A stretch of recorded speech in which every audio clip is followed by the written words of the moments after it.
Oke, mari kita langsung mulai. Selamat datang di sesi bedah materi kali ini. Jujur, saya lagi semangat banget nih, karena kita bakal ngebahas tuntas sebuah metodologi yang bisa dibilang standar emasnya dunia riset akademik. Hari ini, perjalanan kita bakal seru. Kenapa? Karena kita nggak cuma belajar teori Systematic Literature Review atau SLR langkah demi langkah, tapi kita juga bakal lihat langsung prakteknya di dunia nyata. Kita akan menggunakan studi kasus dari riset Hartanto dan Navitas tentang strategi penanganan urban sprawl atau pemekaran kota di kawasan metropolitan Indonesia. Jadi, siapkan diri Anda untuk menguasai metode ini. Biar kita ada bayangan, ini dia 6 langkah yang bakal kita lewati hari ini.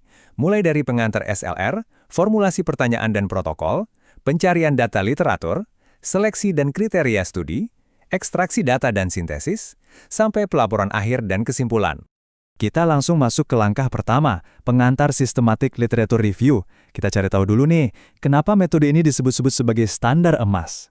Pernah kepikiran gak sih apa yang bikin SLR itu beda banget sama, sekedar baca setumpuk jurnal lalu kita rangkum? Bedanya tuh ada di fundamentalnya. Kalau tinjauan naratif biasa, itu rawan banget sama subjektivitas. Peneliti bisa aja secara sadar atau enggak, cuma milih jurnal yang sejalan sama opininya sendiri. Nah, SLR ini beda jauh.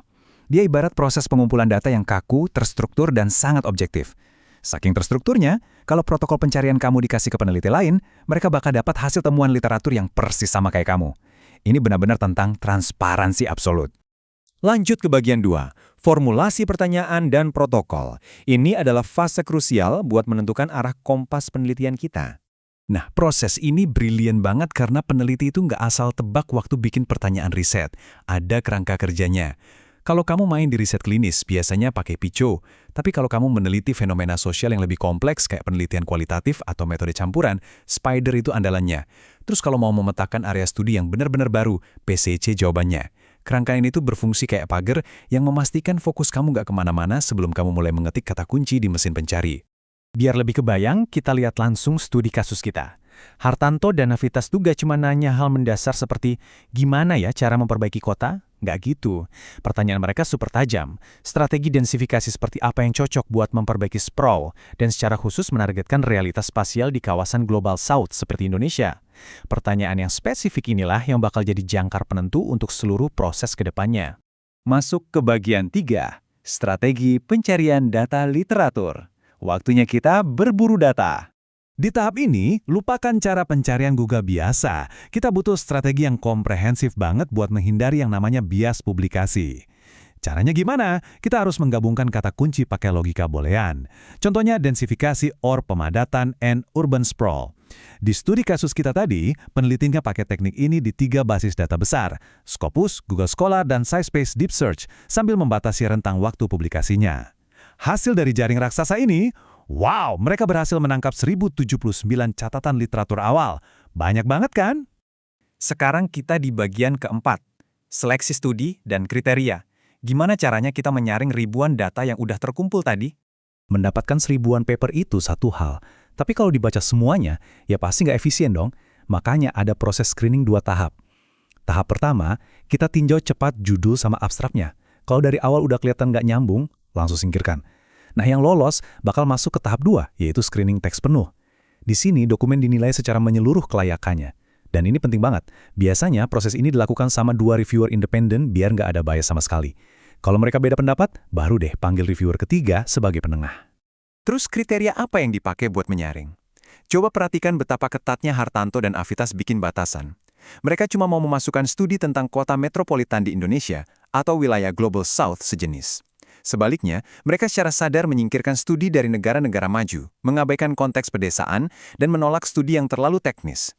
Intinya, mereka benar-benar membuang semua kebisingan agar hasilnya tetap relevan dengan tujuan mereka.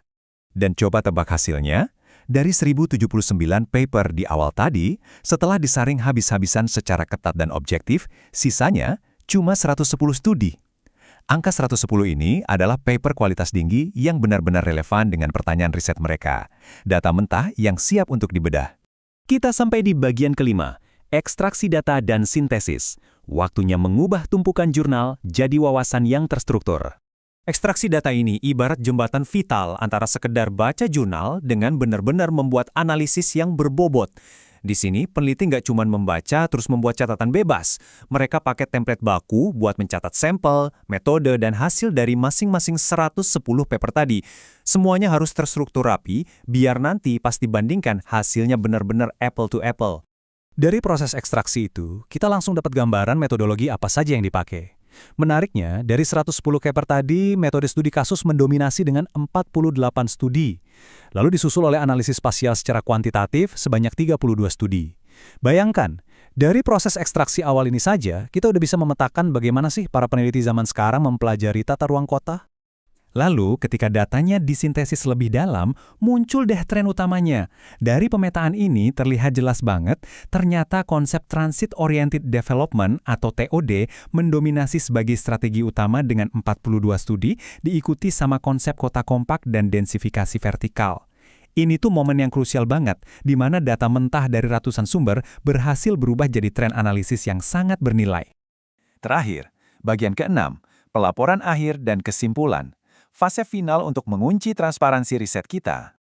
Buat membungkus semua kerja keras ini, ada satu standar yang nggak boleh dilewatkan di dunia publikasi akademik, standar Prisma 2020.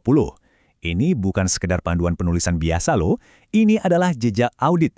Lewat diagram alur Prisma dan daftar periksa yang ada 27 item itu, peneliti bisa membuktikan ke dunia kalau proses ulasan mereka ini valid, ketat, dan bisa direproduksi.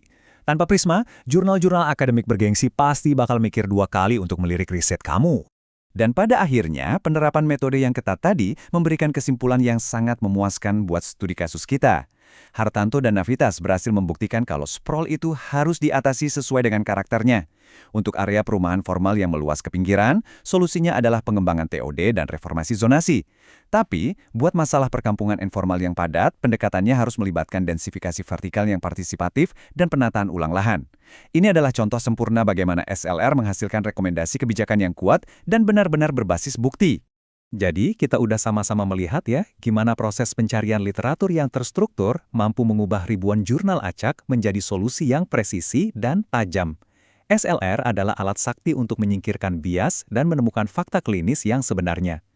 Nah, sekarang alatnya udah ada di tangan Anda. Pertanyaannya, dari bidang akademik atau profesi Anda saat ini, fenomena apa yang ingin Anda bedah sampai ke akar-akarnya menggunakan metodologi riset ini? Selamat merancang penelitian Anda dan sampai jumpa di sesi bedah materi kita selanjutnya.